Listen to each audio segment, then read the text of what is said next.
Now to cross-border legislation. Towards fostering cross-border legislation and unlocking African international relations, the National Assembly is assuring its Ghanaian counterpart of continued collaboration for effective legislation. Director General of the Institute of Legislative and Democratic Studies, Professor Abubakar Suleiman, gave the assurance during a benchmarking visit by members of the Committee of the Independent Constitutional Bodies of the Parliament of Ghana in Abuja. The Committee of the Parliament of Ghana, led by Isaac Ashai, was at Nilds to gain the formula of success achieved and understand how the Institute deepened democratic architecture of the Nigerian governance. And we are happy to be here to learn from our big brothers. We call Nigeria our big brothers. And no doubt, since we arrived here, what we call innovation in our country, we see that you've set the pace. And so we are expectant to know the formula and what is making you succeed in a very difficult economic, social, and geopolitical environment as we all witness.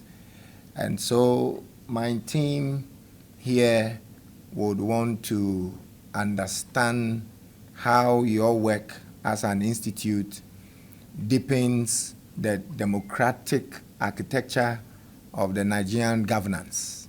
And we also want to understand how the institute relates to individual representatives and Senate members within the legislative organ or arm of government. We do have an institute dedicated to parliamentary studies. We call it the Institute of Parliamentary Studies.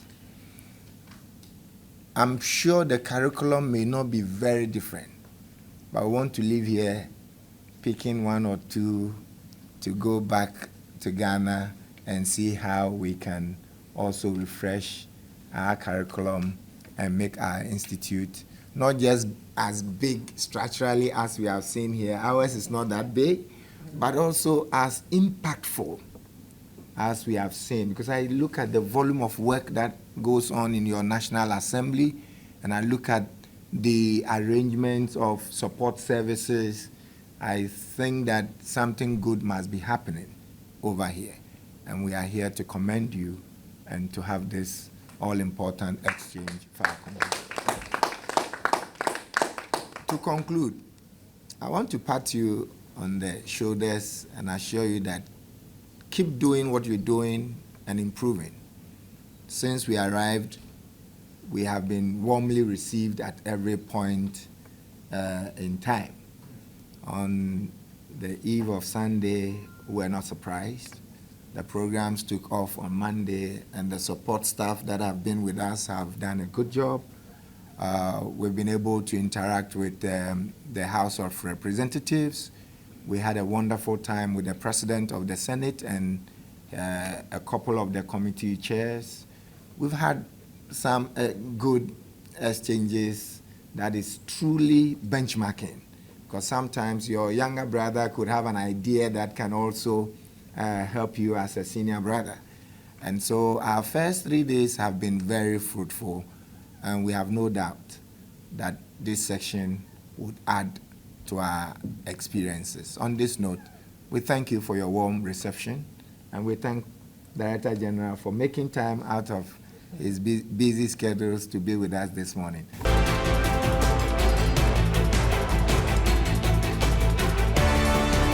The Director General presented the institutional structure of Nilds to the committee, commending Nigeria's government for establishing the institute. Trying to, they open a kind of joint accounts, and the money has to go through the states. But there was a ruling which was at the instance of the Mr. President by the Supreme Court that said, look, a local government with the authority of government is autonomous, and therefore the allocation should come directly, from the federation account. So, just as we have in Ghana, I think we have similar. But on the issue of legislature, yes, our legislature, they are autonomous, especially, to the best of my knowledge, the Senate and the representative. And they receive their allocation through what we call the first line charge, you know. But the issue of whether they have been well resourced, whether the allocation given to them, the resources given to us, you know, is enough for us to cater for us, I think it's another thing entirely that we need to look into. And it's not just a problem affecting the Nigerian legislature. I think it's a general problem. Because that this notion, as I said, that when you talk of government or democracy, it's all about the executive. And not only in Nigeria, even in the Western Europe too, the president is so powerful that look at what Trump is doing in the US today, even meddling into what judiciary is doing in terms of pronouncement. So I think that's the problem we have here. But in our climate, especially in our country, I think we are our own problem. I'm saying this because the issue of legislature is not at par with the executive. It's not at par with the judiciary. Judiciary and the executive over the years have been expanding in terms of structure, in terms of networking, in terms of operation, even in terms of various acts. But because of the nascent issue of the legislature, that expansion has not, okay, talk executive, we have so many branches, how many parastatals, so many agencies. In the Nigerian National Assembly, for instance, we have just 4 agencies. And even Nigerians, most of them do not even know that these agencies exist. Most Nigerians do not even know that the Public Complaint Commission is under Nigerian National Assembly. Most do not even know that even Nilds, as we are talking about today, is not, I mean, it's under the National Assembly.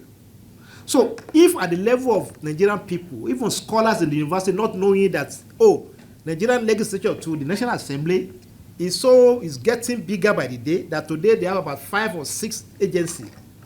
How would they appreciate when you allocate certain amount of money to them? I think these are issues in terms of reaching out to the people, letting them know that it's not National Assembly of 1979 that we have today in Nigeria. It's not even National Assembly of 1999 that we have today in Nigeria. That the so-called allocation you talk about as, oh, the parliament are taking too much money. It's meant for this institute, it's meant for Public Complaint Commission, it's meant for NAS. Look at the staff strength. Look at the various buildings. Look at the capital. So I think these are issues that we're not looking into. Yes, we are colleagues from Africa, and I said, we do not just share good experience, even share bad experience too, so that we can learn. One of the problems we have, especially this year, in our own institution here, this is the first time. This is our principal. And I said, we are a problem. The parliament, we are a problem.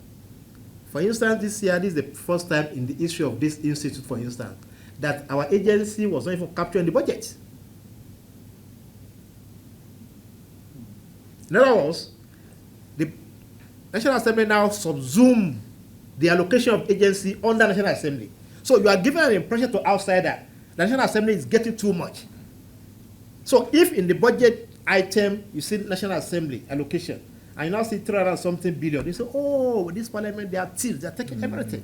Not knowing that what the 300 something billion is meant for this institute, is meant for the commission, is meant for, why not just separate it? Library trust fund. Separate it, let Nigeria know that, oh, we have this agency, why agency 2? No, this money is.